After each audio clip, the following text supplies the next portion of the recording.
दुनिया भर में तबाही का सबब बना कोरोना वायरस लगातार अपना रूप बदल रहा है।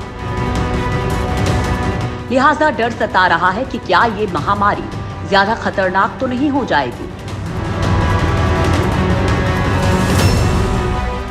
क्योंकि चीन के वुहान शहर से फैले नोवल कोरोना वायरस ने पूरी दुनिया में तबाही मचा कर रखी है। दुनिया भर के हजारों वैज्ञानिक कोरोना वायरस की हर गतिविधि पर नजर बनाए हुए हैं। रिसर्च में सामने आ रहा है कि ये वायरस लगातार नए नए रूप धारण कर रहा है।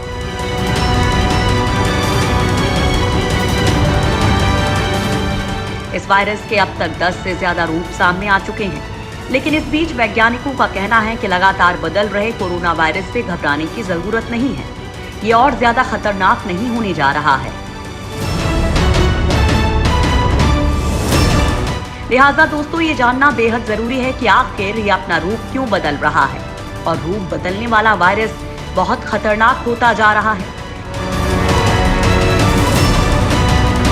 फिर वैज्ञानिक इसे खतरनाक क्यों नहीं बता रहे हैं?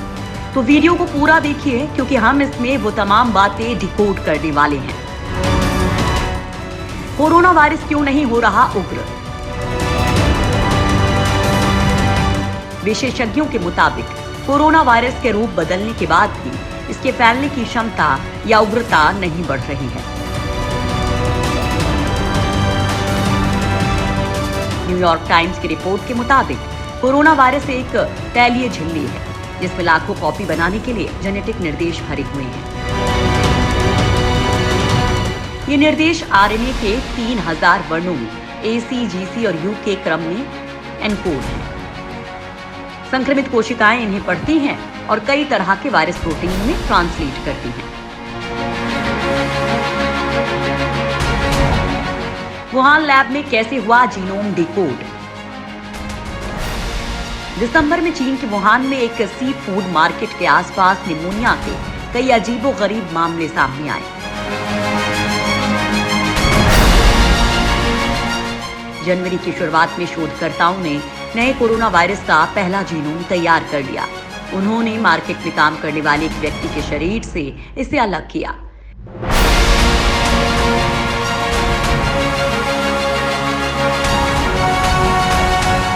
यही पहला जीनोम वैज्ञानिकों के लिए SARS-CoV-2 वायरस का पता लगाने का आधार बना, जिसने पूरी दुनिया में हाहाकार मचा रखा है। जब शोधकर्ताओं ने वुहान के विभिन्न मामलों का तुलनात्मक अध्ययन किया तो उन्हें केवल कुछ ही म्यूटेशन मिले। ये इस बात का प्रमाण था कि इन सभी जीनोम का पूर्वज एक ही था। वायरस एक नियमित दर के साथ म्यूटेट करते हैं, जिससे वैज्ञानिक ये अनुमान लगाने में सफल रहे कि इस महामारी की शुरुआत नवंबर 2019 के आसपास चाइना से हुई थी। वुहान के बाहर केवल एक ही नमूने में आरएनए के उसी 186वें वर्ण में एक म्यूटेशन पाया गया। ये नमूना 7 हफ्ते बाद वुहान से 600 मील दूर ग्वांगझू से लिया गया था। ये वुहान में पहले नमूने का वंशज हो सकता है। ये भी संभव है कि दोनों सगे वायरस हों या उनका पूर्वज एक ही हो। इन 7 हफ्तों में ग्वांगझू का वायरस कई लोगों में फैला और नए वायरसेस की कई पीढ़ियां तैयार हुई। इस दौरान इसमें 2 बार म्यूटेशन हुआ, यानी आरएनए के 2 और वर्ण यू में बदल गए। क्या होता है वायरस म्यूटेशन? म्यूटेशन में अक्सर प्रोटीन में बदलाव किए बिना जीन को बदल देता है। प्रोटीन अमीनो अम्ल की एक लंबी श्रृंखला होती है जो विभिन्न तरह के कुंडलित आकार में रहती है। हर अमीनो अम्ल में 3 तरह का जेनेटिक वर्ण होता है, लेकिन कई मामलों में इसकी तिकड़ी का तीसरा वर्ण समान अमीनो एसिड एनकोड करता है। इस तरह के साइलेंट म्यूटेशन से प्रोटीन में कोई बदलाव नहीं होता है।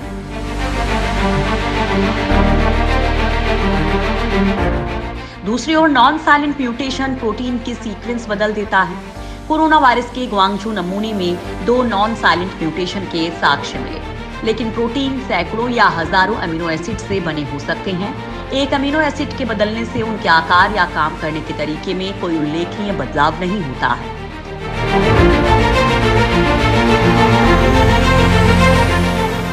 इस वायरस को इंसान में कई महीने गुजर गए हैं और इस दौरान कोरोना वायरस के जीनोम के कुछ हिस्सों में कई बार म्यूटेशन हुआ है। इसके कुछ हिस्सों में मामूली बदलाव हुआ है या बिल्कुल नहीं हुआ है। शायद यही बात कोरोना वायरस की पहेली को सुलझाने के लिए अहम हो सकती है। जीनोम के जिन हिस्सों में ज्यादा म्यूटेशन हुआ है वे बदलाव अपनाने के लिए ज्यादा सहज हैं। वे वायरस को नुकसान पहुंचाए बगैर अपने जेनेटिक सीक्वेंस में बदलाव को बर्दाश्त कर सकते हैं। धीमे से म्यूटेट होने वाला वायरस। वैश्विक महामारी के इस चरण में 10 या उससे कम म्यूटेशन वाला वायरस सबसे अधिक सक्रिय है।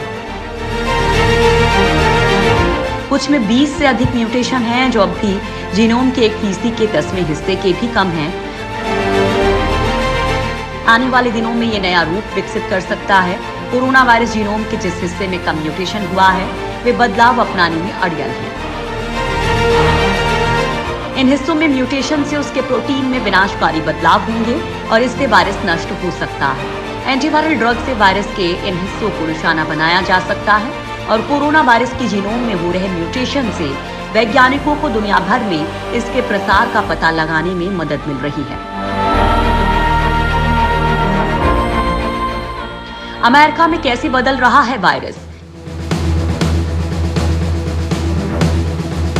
15 जनवरी को एक व्यक्ति वुहान में अपने परिवार से मिलने के बाद सिएटल इलाके में पहुंचा। कुछ दिन तक मामूली लक्षण दिखने के बाद उसे कोविड-19 पॉजिटिव पाया गया। यह अमेरिका में कोविड-19 का पहला पुष्ट मामला था। इसके वायरस का जीनोम में 3 सिंगल लेटर म्यूटेशन था। चाइना के वायरसेस में भी ऐसा ही था। इससे वैज्ञानिकों को यह पता लगाने में सफलता मिली कि उस व्यक्ति में कहां से संक्रमण फैला था। 5 हफ्ते बाद वॉशिंगटन की स्नोहोमिश काउंटी में हाई स्कूल के एक छात्र में फ्लू जैसे लक्षण पाए गए। उसकी नाक से नमूने लिए गए और कोविड-19 के संक्रमण की पुष्टि हुई। वैज्ञानिकों ने उसके वायरस का जीनोम तैयार किया और पाया कि इसमें वॉशिंगटन के पहले मामले की तरह खास म्यूटेशन था। साथ ही इसमें 3 और म्यूटेशन मिले। जनवरी और फरवरी में विदेशों से कई लोग अमेरिका पहुंचे और अपने साथ कोरोना वायरस लाए। म्यूटेशन से पता चला कि इनमें से कुछ चाइना से तो कुछ बाकी एशियाई देशों से आए थे। लेकिन न्यूयॉर्क में मरीजों से अलग किए गए वायरसेस का जेनेटिक क्रम यूरोप में कहर ढा रहे वायरस से मेल खाता था। इसमें इटली के वायरस का जेनेटिक क्रम पाया गया। यूरोप में कैसे बदल रहा है वायरस? 19 जनवरी को अमेरिका में कोविड-19 के पहले मामले की पुष्टि हुई थी और इसी दिन शंघाई से एक महिला म्यूनिख पहुंची। शंघाई में वुहान से उसके माता पिता उससे मिलने आए थे। जब वो म्यूनिख पहुंची तो उसमें मामूली लक्षण थे। उसे लगा कि यह हवाई यात्रा की थकान का असर है। महिला वाहनों के कलपुर्जे बनाने वाली जर्मनी की एक कंपनी में काम करती थी। जर्मनी पहुंचने के बाद अगले दिन वो कंपनी की बैठक में गई। कंपनी के कई और कर्मचारी बीमार हो गए और कोविड-19 पॉजिटिव पाए गए। इस बैठक में शामिल एक जर्मन व्यक्ति के शरीर से लिया गया वायरस का म्यूटेशन चाइना से जुड़ा था और जल्द ही अमेरिका और यूरोप इसके मुख्य केंद्र बन गए।